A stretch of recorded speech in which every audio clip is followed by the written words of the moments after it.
Selamat siang, perkenalkan nama saya Regita Cahya Gracia Rerung dari Hubungan Internasional Angkatan 2020 dengan NIM 2002 046078 Universitas Muawarman. Kali ini saya akan mempresentasikan hasil dari summary saya terhadap 5 jurnal tentang perekonomian di Indonesia.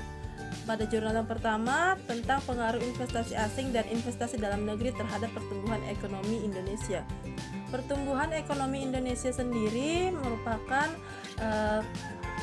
suatu perkembangan kegiatan dalam perekonomian yang dapat menyebabkan adanya perubahan pada barang dan jasa yang diproduksikan dalam masyarakat sehingga semakin bertambah. Pertumbuhan ekonomi sendiri bersifat jangka panjang yang dimana dapat dijadikan suatu standar bagi masyarakat dan untuk menggambarkan keberhasilan perekonomian di suatu negara. Dalam setiap perkembangan ekonomi diharapkan mampu merangsang pertumbuhan ekonomi sehingga pendapatan nasional mampu untuk meningkat per kapita dalam masyarakat.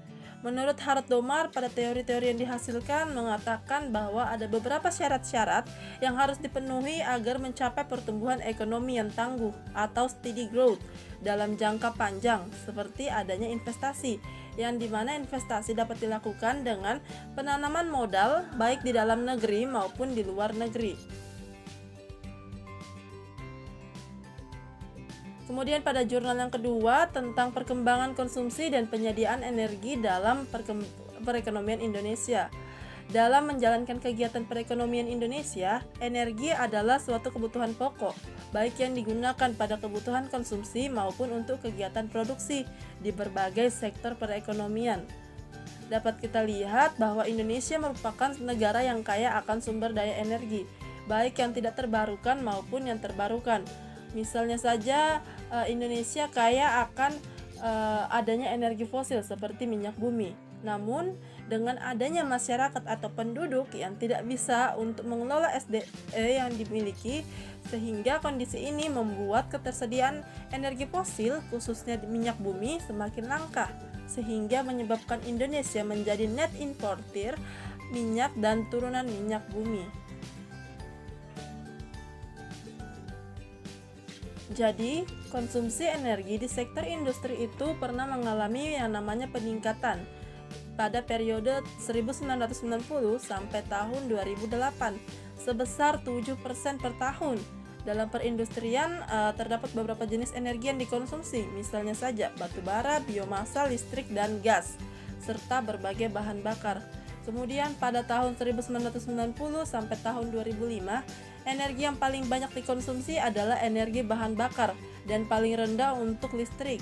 Namun pada tahun 2006 sampai tahun 2008 telah terjadi perubahan struktural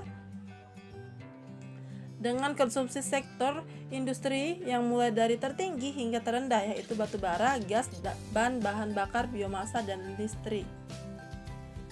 Kemudian pada jurnal ketiga mengenai perbankan syariah dan pertumbuhan ekonomi Indonesia.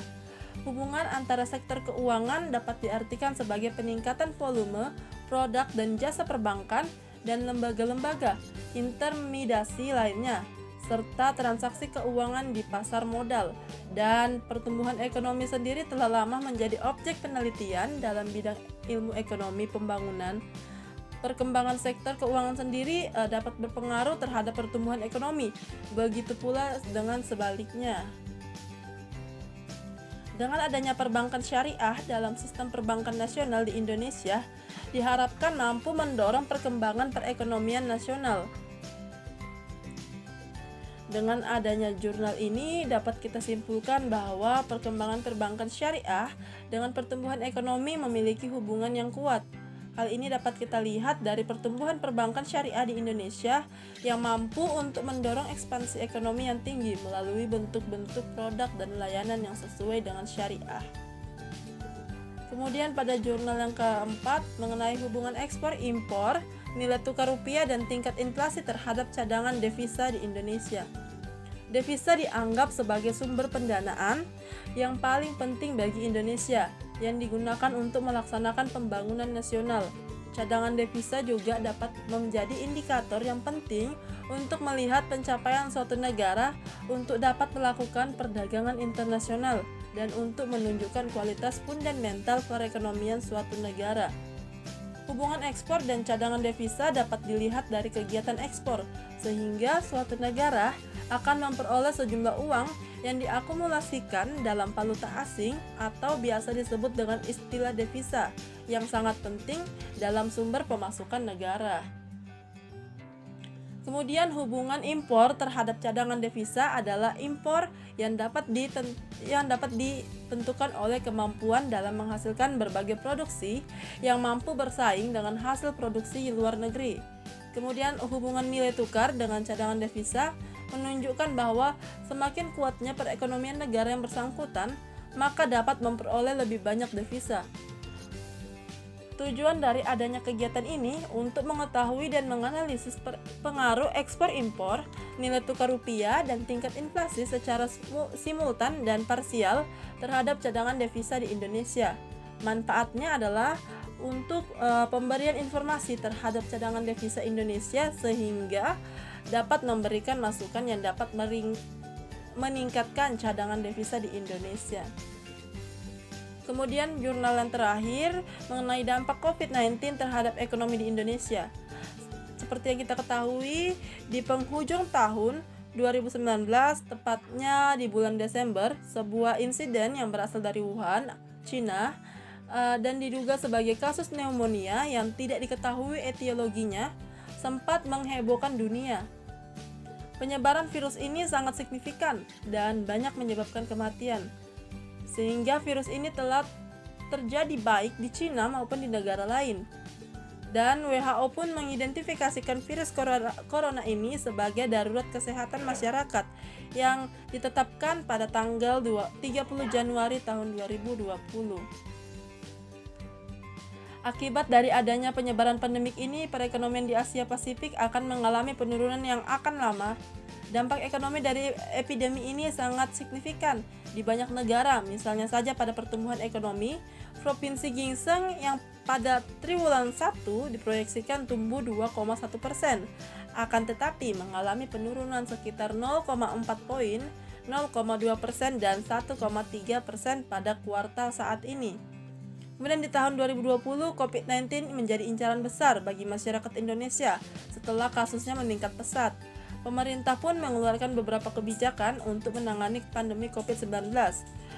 Salah satunya yaitu dengan diberlakukannya PSBB yang tertuang dalam PP 21 tahun 2020, yang dimana semua kegiatan yang biasanya yang sudah dilakukan harus dihentikan karena untuk memutuskan rantai dari adanya COVID-19.